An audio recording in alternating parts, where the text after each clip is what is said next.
பாலஸ்தீன பிரச்சனைக்கு அமைதியான தீர்வு காண்பதற்கான நியூயார்க்கினுடைய பிரகடனத்தில் நாங்களும் இணைந்து கொள்கிறோம் என்று சொல்லி இன்றைக்கு பின்லாந்தும் அறிவித்திருக்கிறது. இஸ்ரேலுக்கு ஆதரவாக அமெரிக்கா மீண்டும் ஒரு காரியத்தை செய்திருக்கிறது. அது என்ன காரியம் என்று சொன்னால், பாலஸ்தீனத்தில் இருந்து இஸ்ரேலுக்கு எதிராக இஸ்ரேல் இன அழிப்பு செய்கிறது என்கிற ஆவணங்களை ஆதாரங்களை திரட்டி சவுத் ஆப்பிரிக்காவிடத்தில் ஒப்படைத்து சர்வதேச நீதிமன்றத்தில் வழக்கு தொடர்வதற்கு காரணமாக இருந்த பாலஸ்தீனத்தை சேர்ந்த 3 அமைப்புகளை பயங்கரவாத அமைப்புகள் என்று அமெரிக்கா பட்டியலிட்டிருக்கிறது.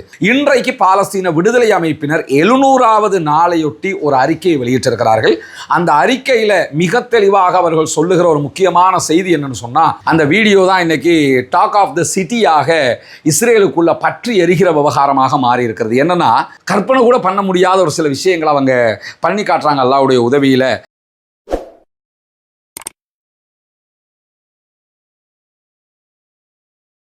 அஸ்ஸலாமு அலைக்கும் வரஹ்மத்துல்லாஹி வபரகாத்துஹு. அன்பிற்கினிய சகோதர சகோதரிகளே, நம் அனைவர் மீதும் ஏக இறைவனுடைய அமைதியும் கருணையும் உண்டாகட்டுமாக என்கிற உயரிய பிரார்த்தனைகளோடு பாலஸ்தீனத்தினுடைய காசா பகுதிகளில் 700வது நாளாகவும் இன்றும் என்னவெல்லாம் நடந்திருக்கிறது என்கிற செய்திகளை தான் இன்றைக்கும் நம்ம பார்க்க இருக்கிறோம். நமக்கெல்லாம் தெரியும், இன்றோடு 700 நாட்களை காசாவினுடைய யுத்தம் பூர்த்தி செய்கிறது. 700 நாட்களாக பாலஸ்தீனம் மீது இடைவிடாத தாக்குதல்களை இஸ்ரேலிய ஆக்கிரமிப்பு இராணுவம் நடத்தி வருகிறது. இதுவரைக்கும் 75,000க்கும் மேற்பட்ட அப்பாவிகள் கொல்லப்பட்டிருக்கிறார்கள், ஷஹீதாகி இருக்கிறார்கள்.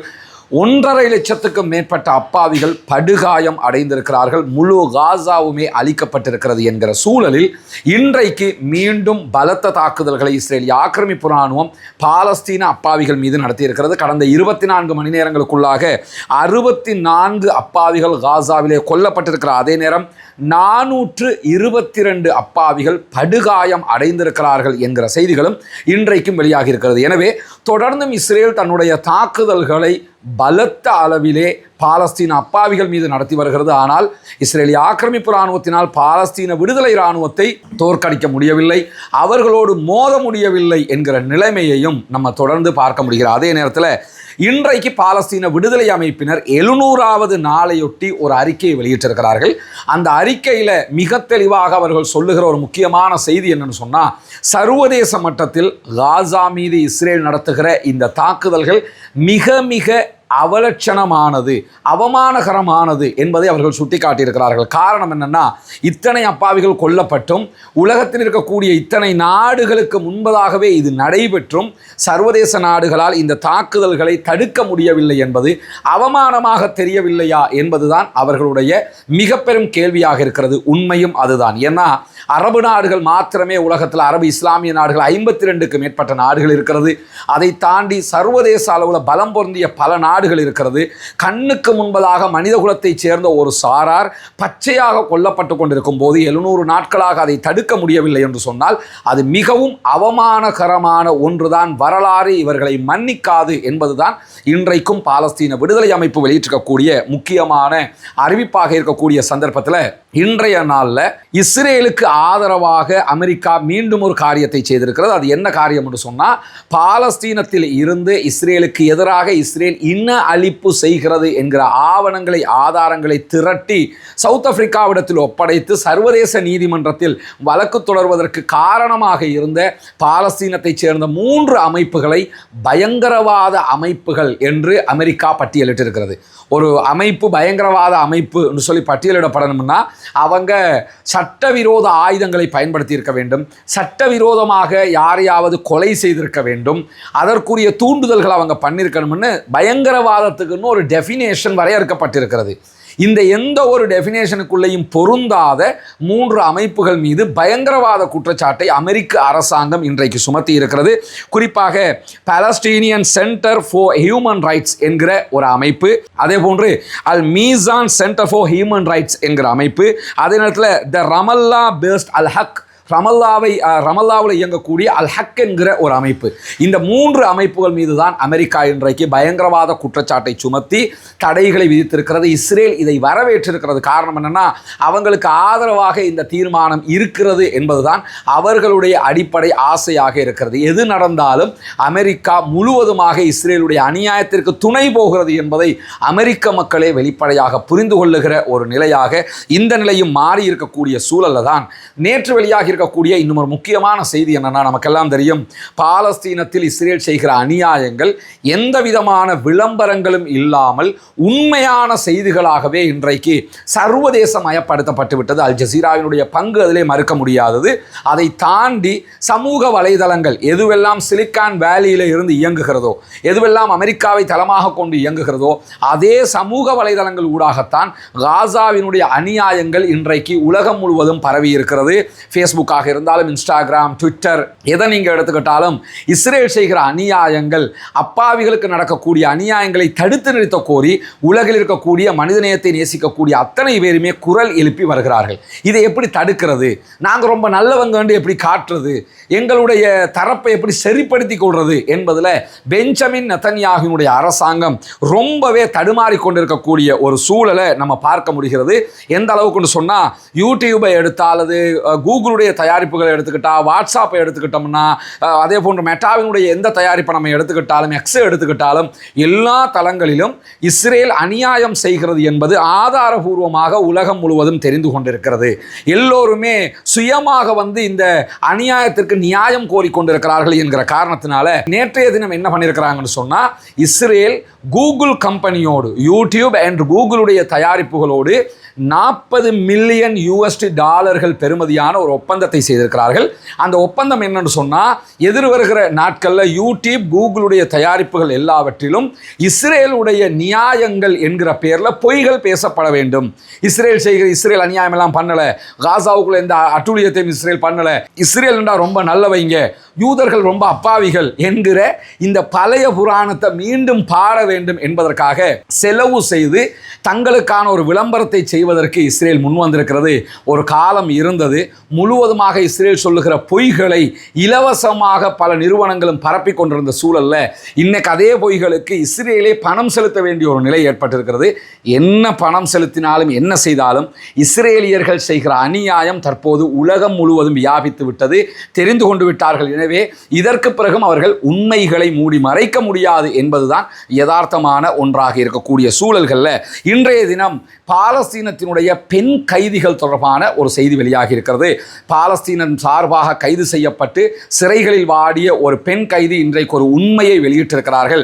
அதில் அவங்க சொல்லும்போது, காசாவில் இருந்து நாங்கள் கைது செய்யப்பட்டோம், எங்களை சிறைச்சாலைகளில் அடைத்து வைத்திருந்தார்கள், மானபங்கப்படுத்தினார்கள், எங்களோடு ஆபாசமான கருத்துக்களை பேசினார்கள், எங்கள் மனது ஏற்றுக்கொள்ள முடியாத அளவுக்கு எங்களை வார்த்தைகளால் துன்புறுத்தினார்கள், அதை தாண்டி நாய்களை விட்டு எங்களை துன்புறுத்தினார்கள் என்கிற செய்திகளை எல்லாம் இன்றைக்கு பாலஸ்தீனத்தினுடைய அப்பாவி சகோதரிகள் அழுது கொண்டு சொல்லுகிற காட்சிகளும் வெளியாகி இருக்கக்கூடியதை நம்ம பார்க்க முடிகிறது. எனவே இதுவெல்லாம் இஸ்ரேலுடைய சிறைச்சாலைகளில் நடக்கல என்று சொன்னா தான் ஆச்சரியமாக இருக்கும். அவர்களுடைய சிறைச்சாலைகளில் இதை மீறிய அநியாயங்கள் எல்லாம் நடக்கிறது என்பதை மர்வான் பர்கவுத்தி அவர்களுக்கு நிகழ்கிற அநியாயங்களில் இருந்தே நம்ம பார்க்க முடிகிறது. இப்படி பாலஸ்தீன அப்பாவிகளை கைது செய்து சிறைகளிலே அடைத்து அவர்களுக்கு சொல்லொணா துன்பங்களையும் கொடுத்து கொண்டிருக்கிறது இஸ்ரேலிய ஆக்கிரமிப்பு இராணுவம் என்கிற செய்திகள் வெளியாகி இருக்கக்கூடிய இந்த சூழல்ல தான் இன்றைக்கு சீனா ஒரு முக்கியமான அறிவித்தலையும் விடுத்திருக்கிறது. அது என்ன அறிவிப்புன்னு சொன்னா, நாங்கள் தொடர்ந்தும் பாலஸ்தீனத்திற்கு ஆதரவாகத்தான் செயல்பட போகிறோம். குறிப்பாக நியூயார்க்கில்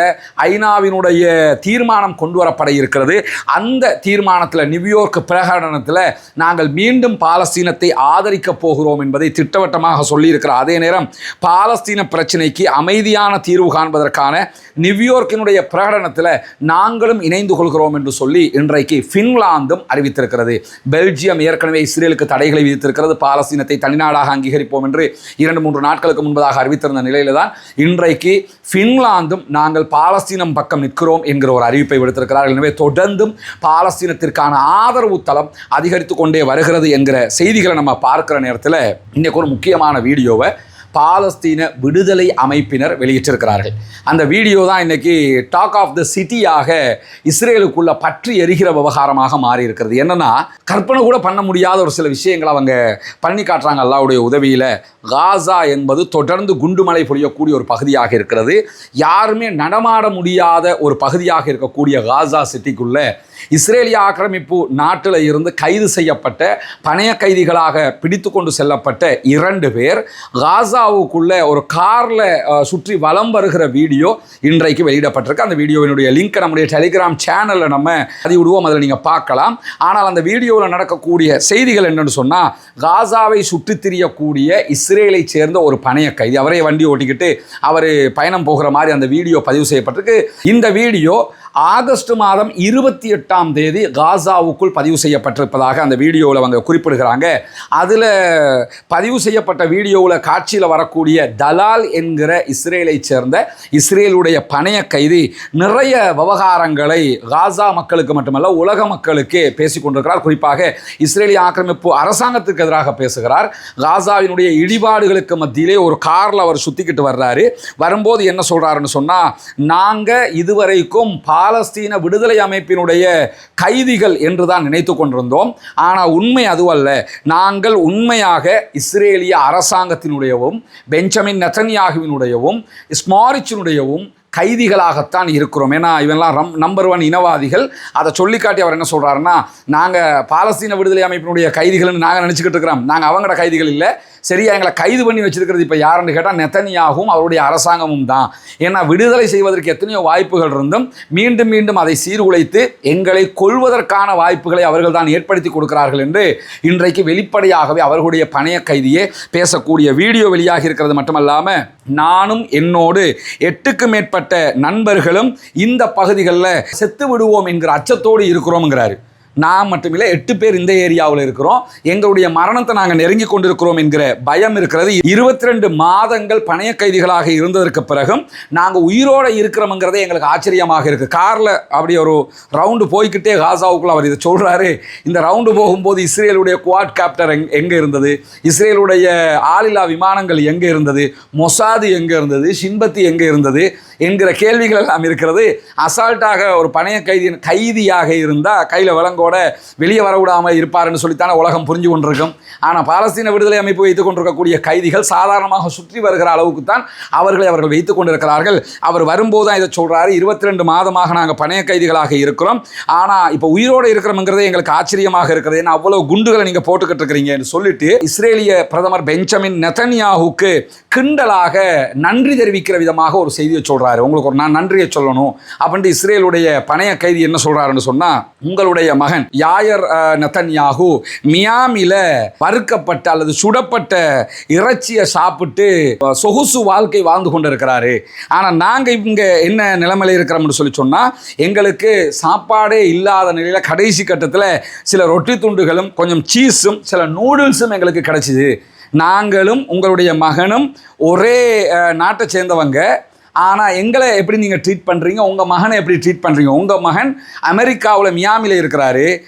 எங்களை பொறுத்தவரையில் நாங்கள் எங்கே இருக்கிறோம்னு சொல்லி சொன்னால், இந்த பங்கர்களுக்குள்ளாக சாப்பிட வழி இல்லாமல் நீங்கள் செய்கிற இந்த யுத்தத்தால் அவதிப்பட்டுக்கிட்டு இருக்கிறோம்னு சொல்லி ரொம்ப சென்டிமெண்ட்டாக கிண்டல் அடித்து அவர் பேசுவது மட்டுமல்லாமல் கூடுதலாக என்ன சொல்கிறாருன்னா, நெதன்யாகு அவருடைய அமைச்சர்களாக இருக்கக்கூடிய இத்தாமர் பென் கிவிர், அதே போன்று ஸ்மோரிச், இவர்கள் அத்தனை பேருமே தினம்தோறும் பச்சை பொய்யைத்தான் சொல்லிக் கொண்டிருக்கிறார்கள். நாங்கள் உயிரோடு திரும்புவதை அவர்கள் விரும்பவே இல்லை என்று வண்டியில் அந்த பயணம் போய்கொண்டே அவர் பேசுகிறாரு. கூடுதலாக என்ன சொல்கிறாருன்னு கேட்டால், காசாவில் இருக்கக்கூடிய செஞ்சிலுவை சங்க தலைமையகத்துக்கு அருகாமையில் அவருடைய கார் போய் நிற்குது. தலைமையகம்னா இப்போ தலைமையகமெல்லாம் கிடையாது. அந்த இடத்துல போய் காரை நிற்கும் போது அவர் என்ன செய்கிறாருன்னா, அந்த காரில் இருந்து இறங்குறாரு. இறங்கி போய் இன்னொரு பணைய கைதியை சந்திக்கிறாரு. அதெல்லாம் அந்த வீடியோவில் பதிவு செய்யப்பட்டிருக்கிறது.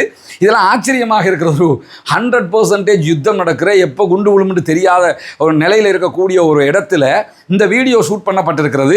அவர் போய் சந்திக்கிறாரு. சந்தித்து 2 பேருமே பேசிக்கிறாங்க. பேசினதுக்கு பிறகு என்ன சொல்கிறாங்கன்னு கேட்டால், உடனே பாலஸ்தீன விடுதலை அமைப்பு ஒரு அறிவிப்பை போடுகிறது.